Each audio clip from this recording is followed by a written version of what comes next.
మొన్న last time ఢిల్లీకి పోయి మోడీ కాళ్ళు పట్టుకొని మరి మాట్లాడి వచ్చినటువంటి మనిషి నిన్న అలహాబాద్లో ఇష్టం వచ్చినట్టు మోడీని అండ్ బీజేపీ పార్టీని గాడ్సేతో పోల్చడాన్ని ఎలా చూస్తున్నారు?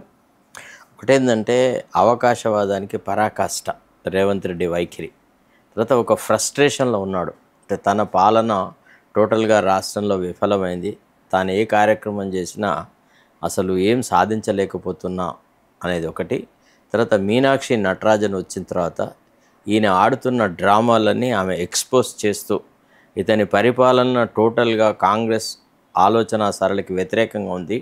ఇతను కేవలము ఆర్ఎస్ఎస్ భావజాలంతో మోడీ అనుకూల వర్గంతో బీజేపీకి అనుకూలంగా ఉంటున్నాడు. తర్వాత ఇతనికి కిషన్ రెడ్డికి మధ్య ఒక క్లోజ్ నెక్సెస్ ఉంది అనేటువంటి వ్యవహారాలు ఆమె పార్టీ హైకమాండ్కి తెలియడంతో మీనాక్షి నటరాజన్ కంటే నేనే ఎక్కువ విశ్వసనీయమైన వ్యక్తిని, నేనే పార్టీకి ఎక్కువ విధేయుడిని.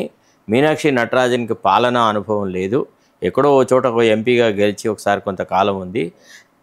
ఆమె ఇచ్చే రిపోర్ట్స్ అన్నీ ఎమోషనల్గా ఉంటున్నాయి. అట్లా ఆ రకంగా పాలన సాగించడం సాధ్యం కాదు, నా ఇంటిగ్రిటీని శంకించకండి అని చెప్పుకోవడానికి తహతహలాడడానికి కేవలం సోనియా గాంధీని రాహుల్ గాంధీని మెప్పించడానికి మాట్లాడినటువంటి ఒక అర్థరహితమైనటువంటి ప్రేలాపనలాగా నేను దాన్ని గమనిస్తున్నాను. అంటే ఇక్కడ రాజకీయ నాయకులు ఇది సరే ప్రేరేపణ అనుకోవచ్చు, లేకపోతే ఇంకోటి అనుకోవచ్చు.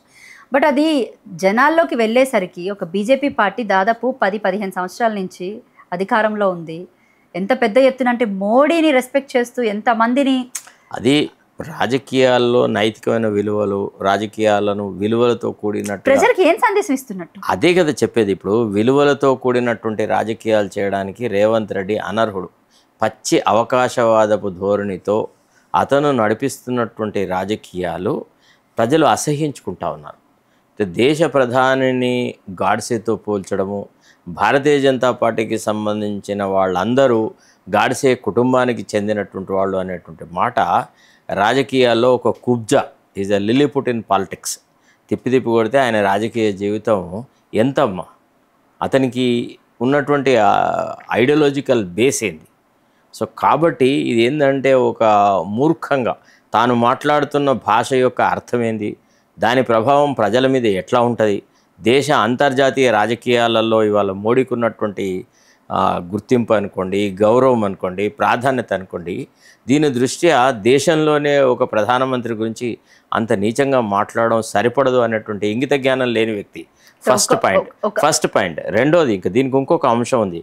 అదేంటంటే ఈ రాష్ట్రంలో బీజేపీ రేవంత్ రెడ్డి పాదాల కింద ఉంది.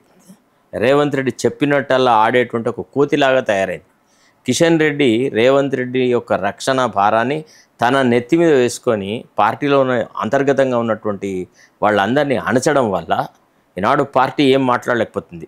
అయితే వాళ్ళ పార్టీ ప్రధానమంత్రిని రేవంత్ రెడ్డి ఇంత నీచంగా మాట్లాడినా ఇవాళ బీజేపీ వాళ్ళు రవ్వంతా కూడా పౌరుషం చూపట్లేకపోతున్నారంటే ఈ రాష్ట్రంలో వాళ్ళు పార్టీ బంద్ పెట్టుకుంటే బెస్ట్. అప్పుడప్పుడు అకేషనల్గా బండి సంజయ్ ఏదైనా మాట్లాడినా ఆయనని ఒక బీసీలకు సంబంధించిన వ్యక్తి కాబట్టి ఆయన తీసి పక్కకు పట్టేస్తూ ఉన్నాడు. ఇదంతా ఒక రకంగా రాష్ట్రానికి ఒకప్పుడు వెంకయ్యనాయుడు, ఇప్పుడు కిషన్ రెడ్డి శనిలాగా పట్టుకొని బీజేపీని అసలు ఎదగకుండా చేస్తూ ఉన్నారు. దానివల్ల ఇవన్నీ జరుగుతున్నాయి. ఒకవేళ నిజంగా బీజేపీ కనుక ఒక గట్టి ప్రతిపక్ష నాయకత్వం కనుక వహించుంటే, అంటే బీఆర్ఎస్ కంటే ఎక్కువగా వాళ్ళకి అవకాశాలు ఉన్నాయి, వనరులు ఉన్నాయి, తర్వాత కార్యకర్తల మద్దతు ఉంది, కార్యకర్తల బేస్ ఉంది, వాళ్ళు చేయాలంటే బ్రహ్మాండంగా చేయొచ్చు. కానీ the show is being rigged by Kishan Reddy. కాబట్టి వాళ్ళు సరైన విధానంలో ప్రతిస్పందించకపోవడం వల్ల మోడీ యొక్క పేరు ప్రఖ్యాతులు కూడా దెబ్బ తగులుతుంది, విఘాతం కలుగుతుంది నా భావన. ఒక పక్క నుంచి నా తెలంగాణ స్టేట్ ముఖ్యమంత్రి, ఆయనేమో ప్రధానమంత్రి, ఈ రెండింటినంటే కొలాబరేట్ చేసి చూస్తే నాట్ ఓన్లీ తెలంగాణ స్టేట్, మిగతా స్టేట్కి సంబంధించినటువంటి బీజేపీ వాళ్ళు కూడా ఎక్కడ దీని మీద పెద్దగా స్పందించలేదు. అంటే ఇతను ఒక పిచ్చోడి ప్రేలాపనలాగా వాళ్ళు భావిస్తూ ఉన్నారు. ఇతను వాళ్ళ మనిషి అన్నట్టుగా, వాళ్ళు మొరుగుమన్నప్పుడల్లా మొరుగుతాడు అనేటువంటి భావన వాళ్ళకుంది ఒకటి.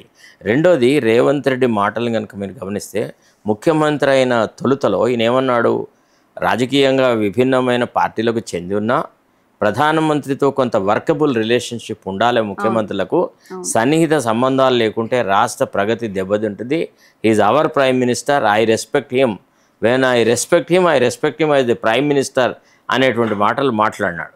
అట్లాంటి ఆయనే ఒక నెల 2 నెలలు తిరగక ముందే ఈ రకమైన కారుకూతలు కూస్తున్నాడు అంటే ఆయన అపరిపక్వతకు, అంటే రాజకీయాలలో ఇతను ఎప్పుడు కూడా ఒక స్టాండ్ తీసుకొని వ్యవహారాలు చేసిన వ్యక్తి కాదు. అంటే మాట ఏ రోజు నిలబెట్టుకున్నట్టు చరిత్రలో కనపడలేదు. అదే కదా నేను చెప్తున్నాను కదా, అంత అవకాశవాదపు రాజకీయాలు చేస్తున్నారు. అంతెందుకమ్మా, నిన్న రేవంత్ రెడ్డి గారు ఏదైతే అహ్మదాబాద్లో మాట్లాడినారో, సహజంగా కాంగ్రెస్లోనే పుట్టి పెరిగిన వాళ్ళు, కాంగ్రెస్నే అంటిపెట్టుకుని ఉన్నవాళ్ళు, కాంగ్రెస్తోనే తమ భవితవ్యం ముడికి పట్టుకునే వాళ్ళు కూడా దిగ్భ్రాంతి చెందేలాగా కాంగ్రెస్ పట్ల ఆయన వినయ విధేయతలు, అంటే రాహుల్ గాంధీని మా బ్రదర్ అని, తర్వాత సోనియా గాంధీని మా తల్లితో పోల్చుకోవడము, సోనియా గాంధీ దయ వల్లే తెలంగాణ వచ్చినట్టుగా మాట్లాడడం, అదంతా అసలు చాలా ఆర్టిఫిషియల్గా ఉందన్నట్టు.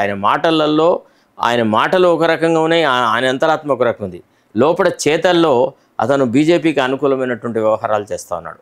ఒక పక్క రాహుల్ గాంధీ గారేమో బీసీ కుల జనగణన, బీసీలకు వాళ్ళ పాపులేషన్ బేసిస్డ్గా వాళ్ళకు అన్ని రకాల వసతులు కల్పించాలని చెప్తుంటే, ఒక 3 బీసీ ఎమ్మెల్సీ క్యాండిడేట్లకు టికెట్లు ఇచ్చి 3 అప్పర్ క్యాస్ట్ వాళ్లకు మళ్ళా లాటరల్ పోస్ట్ ఇచ్చినాడు. రాజశేఖర్ రెడ్డి గారిని తీసుకొచ్చేసేసి లోకాయుక్త చేసినాడు. జస్టిస్ రాజశేఖర్ రెడ్డిని, ఎవరైతే రేరా చైర్మన్ ఆయనను, తర్వాత షమీమ్ అఖ్తర్ను తీసుకొచ్చేసేసి హ్యూమన్ రైట్స్ కమిషన్కి ఇచ్చినాడు. సీతాదయాకర్ రెడ్డి తెలుగుదేశం పార్టీలోంచి ఎన్నికల ముందే కాంగ్రెస్లోకి వచ్చిన ఆమెకు తీసుకొచ్చేసి బాలల హక్కుల సంఘం చైర్పర్సన్గా ఇచ్చినాడు.